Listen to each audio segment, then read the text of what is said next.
Hi, I'm USA Today bestselling author Jennifer Youngblood. Thanks for joining me for One Chapter a Day, The Clean Romance Way. Today, I'm going to be reading Chapter 18 of her Crazy Rich Fake Fiancé. Now that Bren realizes who Wyatt is, she wants him back, of course. Haven is rushing to tell him the truth before Bren can get to him. I know what you're thinking. You're thinking that Haven should have told him the truth earlier. Let's see what happens. Chapter 18. As Haven descended the stairs, the grandfather clock in the living room chimed out ominous dings. She felt like Cinderella, only she was rushing to Wyatt instead of rushing away from him before it all fell apart. The large room was brimming with people dressed to the nines, waiters in black tuxedos milling amongst them, carrying silver platters. Upbeat Christmas music played in the background. When Haven reached the bottom of the stairs, Ellie rushed up to her. She grabbed Haven's arms with both hands as she squeezed. "I just got a call from Luke." Her eyes danced with jubilation. "He'll be here any minute." Haven forced a smile. "That's fantastic.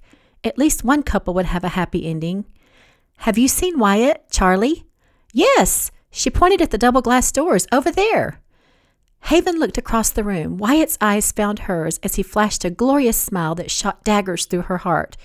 Haven's legs wobbled like toothpicks. It was all she could do to propel her feet forward. When she reached Wyatt, he did a double take, letting out a low whistle. "Wow, you look fantastic." He leaned in, his lips brushing against her cheek with feather lightness. "You are beautiful," he murmured. "Thanks," she uttered. "How about a dance?" His blue eyes sparkled like liquid sapphires as he pumped his eyebrows. He twirled her around and dipped her backwards. When he righted her, she moistened her dry lips. Do you mind if we talk? Somewhere private?" Concern seeped into his eyes. "Sure. Is everything okay?" "I hope so."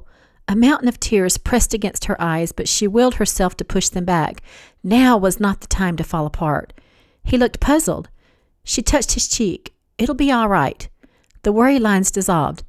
"Good, because there's something I need to talk to you about too. Let's go to the family room." They wove through the crowd. Before they got out of the room, they ran smack dab into Kat. "Well, hello," she simpered. She looked Wyatt up and down. "Looking good, as usual." She cast a venomous glance at Haven, her lips pulling into a fake smile. "Oh, this is Steve." She grabbed the arm of the guy dancing next to her. Like Kat, he was polished and glamorous with his pristine smile and styled hair, as if he'd stepped out of a magazine. Kat zeroed in on Wyatt. "Would you like to dance?" She flashed a hopeful smile. A disbelieving laugh gurgled in Haven's throat. What was Kat going to do? Dump the pretty boy on the spot for a shot at Wyatt? "Sorry, we have to go," Wyatt said, pushing past Kat and tugging on Haven's hand. When they stepped into the family room, Wyatt turned to face her. Her eyes went to the tree and the Christmas star. Haven was touched by the Christmas star poem. She planned to ask Wyatt for a copy. A passage from the poem flitted through her mind. "Be like the star and remember who you are." Yeah, wise words that she should have heeded from the get-go. Then again, her deception brought her together with Wyatt. Nothing, not even the threat of losing him, was worth never having loved him at all. She realized then that if she could do it over again, she'd make the same choice. "There's something." The words got caught in her throat as she coughed and tried again. She feared her heart would stop beating here and now and that she'd collapse on the floor. "That day when you came to the apartment." A tender smile stretched over Wyatt's lips, happiness radiating in his eyes. "I know. The connection between us was electric. It just keeps getting better and better," he murmured. "Yes, that's why." Her words got choked off when Wyatt got down on one knee, gazing up at her with such tenderness that it brought tears to her eyes. His expression grew earnest. "Yesterday, when I told my dad I loved you, I meant every word." He chuckled to himself. "I should have admitted it then, but when I saw your shocked expression, I lost my nerve and asked you to just go along with it." "You love me?" The words she wanted to hear the most. It was a bittersweet moment, knowing everything she wanted was right in front of her, and with her next words, she ran the risk of it all being ripped away. "Yes, I love you, and I want to marry you." His voice grew urgent. "Let's make our engagement real."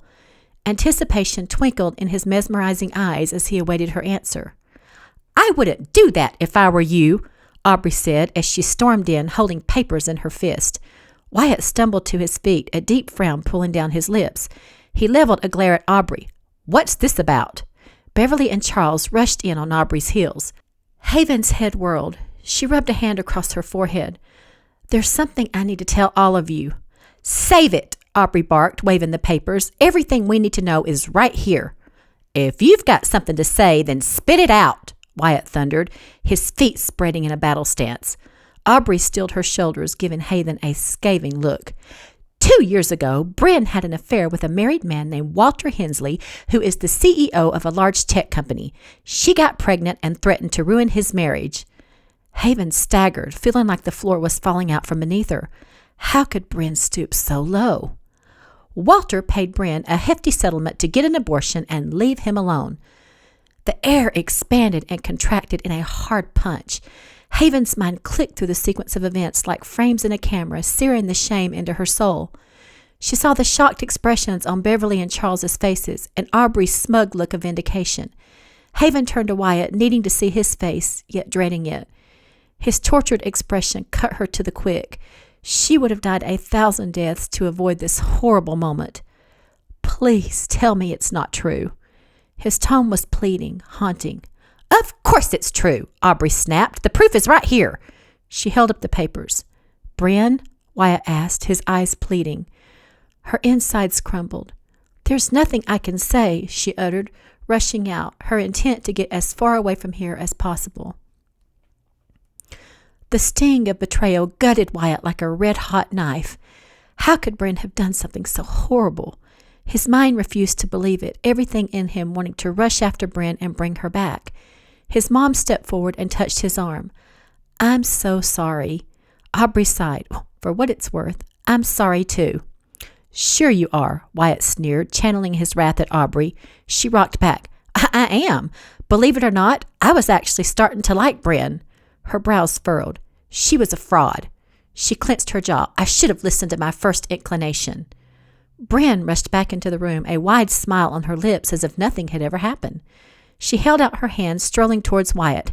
"Darling, I'm so glad I found you," she cooed. Confusion swept over Wyatt when she threw her arms around him. She pressed her lips to Wyatt's. Something was different, wrong. "What the heck does she think she's doing?" Aubrey demanded. Wyatt extricated himself from Bryn's grasp and took an assessment. She had changed into another dress, but it wasn't just that. There was a hardness around Bryn's eyes that hadn't been there before. It was like he was seeing a totally different woman. His mom arched an eyebrow, her voice taking on a dangerous edge. "What do you think you're doing?" Bryn laughed nervously. "I came as soon as I heard." Wyatt's heart sank. Maybe Bryn did have split personalities. That would explain why the Bryn he fell in love with was so different from the person in the media. Different from the woman who would have an affair, then get an abortion for a settlement. Completely different from the woman standing before him. Disgust twisted Wyatt's gut. He shook his head. "What are you talking about?" Bryn's eyes grew troubled. I thought you knew." "Knew what?" Wyatt didn't try to mask the bite in his voice. Fire flashed in Bryn's eyes. "That Haven, my despicable twin, pretended to be me." For a second, Wyatt wondered if he had heard her correctly. He leaned forward, a laugh sounding in his throat. "What?" Was it possible? A ray of hope streamed through the black clouds. Bryn put a hand on her hip, exhaling a labored breath. "Haven came to my apartment to spend Christmas with me and my mom." She twirled a hand. "Somehow the wires got crossed. Mom was in Greece and I was leaving for Ireland." Her brows knitted together. "I asked Haven to tell you that I couldn't go home with you for Christmas." Her voice grew brittle. "But that liar pretended to be me and went in my place." Wyatt had the urge to laugh uncontrollably. "Haven." Of course, the little girl who was lost called her Haven. She must have inadvertently told the girl her real name. No wonder things were so different with Bryn. Haven. He had thought Haven was a more appropriate name for her. Aubrey held out a hand, eyebrows shooting up. "Are you telling me that there are 2 of you?" Bryn rolled her eyes. "Unfortunately, yes, but we're not close. In fact, we didn't even grow up together. I lived with my mom and Haven with our dad." "Until he passed away a couple of days before Thanksgiving last year," Wyatt supplied. "Yes." The pieces were starting to come together for Wyatt. "Haven went to New York to spend Christmas with you and your mom, but the 2 of you deserted her," he mused. "Well, I wouldn't exactly call it desertion," Bryn blustered. Wyatt thought of something else. With whom did you go to Ireland? Color blotched up Bryn's neck and into her face. I don't see how that matters. Who? Wyatt demanded, leaning into her personal space. She moved back. Malcolm Chase. She offered a placating smile. But that's ancient history, darling. Now I'm here with you, she said brightly, at this terrific party on Christmas Eve. Wyatt folded his arms, eyeing her. Why did you come here? To be with you, of course, she laughed nervously. After you found out about the treasure and who I really am, he added. He could tell from the way her jaw went slack that he was right on the money, literally. Now that Wyatt knew there were two of them, it wasn't hard to see the difference. Like Haven, Bryn was stunningly beautiful, but she was an empty shell. The woman he loved was beautiful on the inside too, perhaps even more beautiful than on the outside. What does Haven do for a living? You don't need to worry about her. She won't be bothering you again, Bryn said. What does she do? Wyatt pressed. Well, she teaches elementary school, Bryn huffed, in some insignificant town in Tennessee. Red Rose, Wyatt added. Bryn shrugged. I suppose. I really can't remember, she answered flippantly. His mom smiled. That explains the letter ornaments. It sure does, Aubrey added, and why she's so good with kids. Wyatt tensed. Where was Haven? In her room, or had she left? The need to get to her was overwhelming. Sure, he was frustrated that she hadn't come clean, but he understood why she pretended to be Bryn. Haven came home with me because she couldn't face being alone for Christmas. He chuckled. When I picked her up at the apartment, I gave her the perfect out. I said we could spend Christmas together and see how we felt about things afterwards. A no harm, no foul sort of thing. Only Wyatt hadn't counted on falling in love with her. His dad raised an eyebrow. What's this about the two of you being engaged? Wyatt grinned. Yeah, about that. I might have jumped the gun slightly. You love her, though, his mom said. He laughed. Yes, I do. What? Bryn shook her head. No, you love me. She pointed to her chest. So, you're the real Bryn, his dad said in a speculative tone. Yes, Bryn said brightly. You must be Wyatt's parents. It's nice to finally meet you. She held out her hand to shake, but they just stood there looking at her until she dropped her hand awkwardly to her side. She turned to Wyatt. I don't understand what's happening.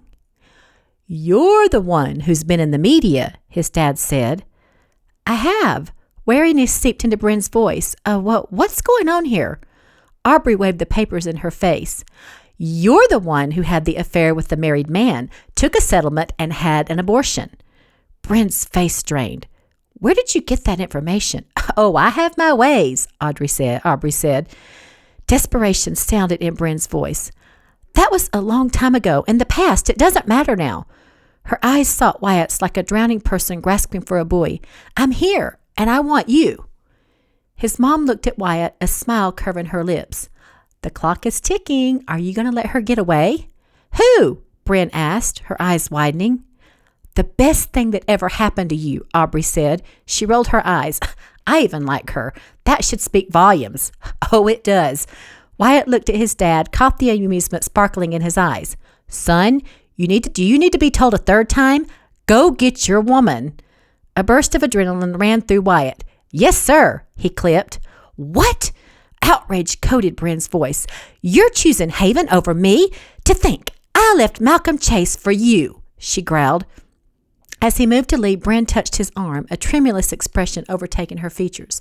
Wyatt, think of what we had together. Her mouth tightened. Are you seriously going to throw that away for an imposter? Bryn, you and I both know there was never anything real between us. It's been Haven ever since I saw her, he said as he darted out of the room. Wow, that was an interesting turn of events. Who knew Bryn would be the one that would tell everyone the truth? And now Wyatt's going after Haven. Can you believe how brazen Bryn is and her history? Ugh. I don't believe for 1 minute that she and Wyatt would have ever ended up together. I love the part where Aubrey says, well, even I like her. And that speaks volumes. Okay, join me tomorrow for the exciting conclusion. Here's to keeping it sweet and swoony. See y'all tomorrow.